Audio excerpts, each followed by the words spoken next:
Salam sejahtera Malaysia, berita yang menggemparkan buat seluruh rakyat Malaysia. Baru-baru ini salah satu isu yang menggemparkan di mana 4 pertuduhan salah guna kuasa bekas Perdana Menteri Muhyiddin Yassin yang dikaitkan dengan program Jana Wibawa kekal. Mahkamah Rayuan baru-baru ini telah menolak permohonan ahli Parlimen Pago itu untuk semakan keputusan awal untuk mengembalikan semula pertuduhan jenayah. Kes salah guna kuasa pengurusi Perikatan Nasional PN membabitkan 232.5 juta yang dikaitkan dengan program pemerkasaan kontraktor Bumi Putra. Pada 15 Ogos pada tahun lalu, Mahkamah Tinggi Kuala Lumpur telah membatalkan 4 pertuduhan kerana didakwa cacat dan tidak mendedahkan butiran untuk Muhyiddin mengemukakan pembelaan sewajarnya. Mahkamah Rayuan pada Februari pada tahun ini telah mengubah keputusan itu. Muhyiddin kemudian meminta semakan keputusan ini. Panel rayuan terdiri daripada 5 hakim yang dipengurusikan oleh Hakim Aziza Nawawi dan telah memutuskan bahawa keputusan sebelum ini adalah sah. Bercakap bagi pihak rakan hakim Muhammad Ruzima Ghazali, Ahmad Zaidi Ibrahim, Azman Abdullah dan Azhari Kamal Ramli, dia berkata Mahkamah Rayuan mempunyai bidang kuasa untuk mendengar rayuan pihak pendakwaan terhadap keputusan Mahkamah Tinggi itu. Panel terdahulu mempunyai bidang kuasa untuk mendengar perkara itu dan rayuan pihak pendakwaan. Semakan ini ditolak, kata Aziza. Ini bermakna kes akan dikembalikan semula ke Mahkamah Session. Ketika ditemui media di Istana Kehakiman Putrajaya, Peguam Muhyiddin Hisham berkata mereka akan mengkaji keputusan untuk menentukan tindakan seterusnya.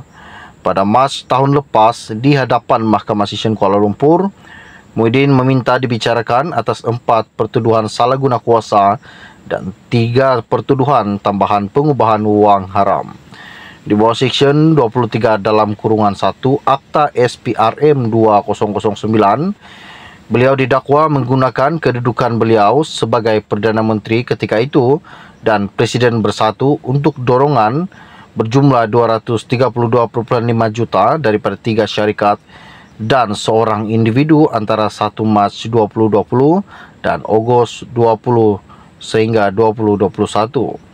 3 syarikat itu yang telah kita dengar baru-baru ini dan pemimpin berusia 70 tahun itu juga didakwa telah menyalahgunakan kuasanya untuk bersatu menerima sejumlah 125 juta hasil daripada aktiviti haram daripada Bekari Equity antara 25 Februari 2021 dan 8 Julai 2022. Pendakwaan diketuai oleh Ketua Bahagian Rayuan dan Perbicaraan Jabatan Peguam Negara AGC Muhammad Dusiki Mokhtar. Salam sejahtera Malaysia, berita yang menggemparkan buat seluruh rakyat Malaysia. Baru-baru ini salah satu isu yang menggemparkan di mana 4 pertuduhan salah guna kuasa bekas Perdana Menteri Muhyiddin Yassin yang dikaitkan dengan program Jana Wibawa kekal. Mahkamah Rayuan baru-baru ini telah menolak permohonan ahli Parlimen Pago itu untuk semakan keputusan awal untuk mengembalikan semula pertuduhan jenayah. Kes salah guna kuasa pengurusi Perikatan Nasional PN membabitkan 232.5 juta yang dikaitkan dengan program pemerkasaan kontraktor Bumi Putra. Pada 15 Ogos pada tahun lalu, Mahkamah Tinggi Kuala Lumpur telah membatalkan 4 pertuduhan kerana didakwa cacat dan tidak mendedahkan butiran untuk Muhyiddin mengemukakan pembelaan sewajarnya. Mahkamah Rayuan pada Februari pada tahun ini telah mengubah keputusan itu. Muhyiddin kemudian meminta semakan keputusan ini. Panel rayuan terdiri daripada 5 hakim yang dipengurusikan oleh Hakim Aziza Nawawi dan telah memutuskan bahawa keputusan sebelum ini adalah sah. Bercakap bagi pihak rakan hakim Muhammad Ruzima Ghazali, Ahmad Zaidi Ibrahim, Azman Abdullah dan Azhari Kamal Ramli, dia berkata Mahkamah Rayuan mempunyai bidang kuasa untuk mendengar rayuan pihak pendakwaan terhadap keputusan Mahkamah Tinggi itu. Panel terdahulu mempunyai bidang kuasa untuk mendengar perkara itu dan rayuan pihak pendakwaan. Semakan ini ditolak, kata Aziza. Ini bermakna kes akan dikembalikan semula ke Mahkamah Session. Ketika ditemui media di Istana Kehakiman Putrajaya, Peguam Muhyiddin Hisham berkata mereka akan mengkaji keputusan untuk menentukan tindakan seterusnya. Pada Mac tahun lepas, di hadapan Mahkamah Session Kuala Lumpur, Muhyiddin meminta dibicarakan atas 4 pertuduhan salah guna kuasa dan 3 pertuduhan tambahan pengubahan wang haram. Di bawah Seksyen 23 dalam kurungan 1 Akta SPRM 2009, beliau didakwa menggunakan kedudukan beliau sebagai Perdana Menteri ketika itu dan Presiden Bersatu untuk dorongan berjumlah 232.5 juta daripada 3 syarikat dan seorang individu antara 1 Mac 2020 dan Ogos 20 sehingga 2021.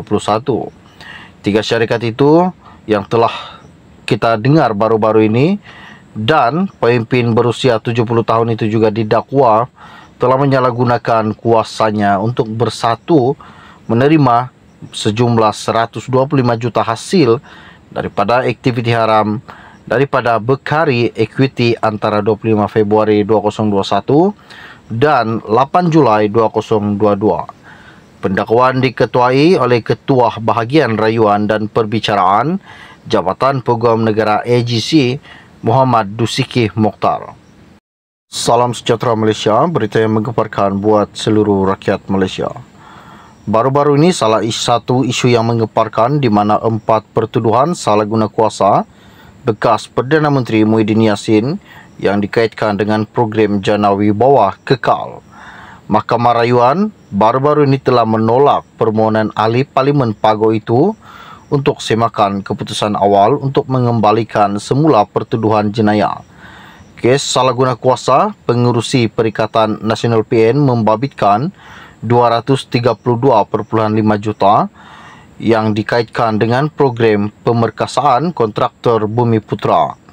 Pada 15 Ogos pada tahun lalu, Mahkamah Tinggi Kuala Lumpur telah membatalkan 4 pertuduhan kerana didakwa cacat dan tidak mendedahkan butiran untuk Muhyiddin mengemukakan pembelaan sewajarnya.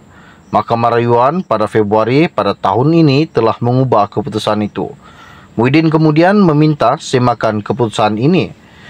Panel rayuan terdiri daripada 5 hakim yang dipengurusikan oleh Hakim Aziza Nawawi dan telah memutuskan bahawa keputusan sebelum ini adalah sah.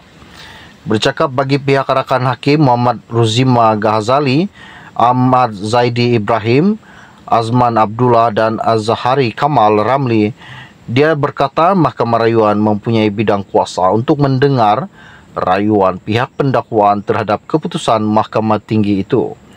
Panel terdahulu mempunyai bidang kuasa untuk mendengar perkara itu dan rayuan pihak pendakwaan. Semakan ini ditolak, kata Aziza. Ini bermakna kes akan dikembalikan semula ke Mahkamah Session. Ketika ditemui media di Istana Kehakiman Putrajaya, Peguam Muhyiddin Hisham berkata mereka akan mengkaji keputusan untuk menentukan tindakan seterusnya. Pada Mac tahun lepas, di hadapan Mahkamah Session Kuala Lumpur, Muhyiddin meminta dibicarakan atas 4 pertuduhan salah guna kuasa dan 3 pertuduhan tambahan pengubahan wang haram. Di bawah Seksyen 23 dalam kurungan 1 Akta SPRM 2009, beliau didakwa menggunakan kedudukan beliau sebagai Perdana Menteri ketika itu dan Presiden Bersatu untuk dorongan berjumlah 232.5 juta daripada 3 syarikat dan seorang individu antara 1 Mac 2020 dan Ogos 20 sehingga 2021. 3 syarikat itu yang telah kita dengar baru-baru ini dan pemimpin berusia 70 tahun itu juga didakwa telah menyalahgunakan kuasanya untuk bersatu menerima sejumlah 125 juta hasil daripada aktiviti haram daripada Bekari Equity antara 25 Februari 2021 dan 8 Julai 2022. Pendakwaan diketuai oleh Ketua Bahagian Rayuan dan Perbicaraan Jabatan Peguam Negara AGC, Muhammad Dusikih Mokhtar.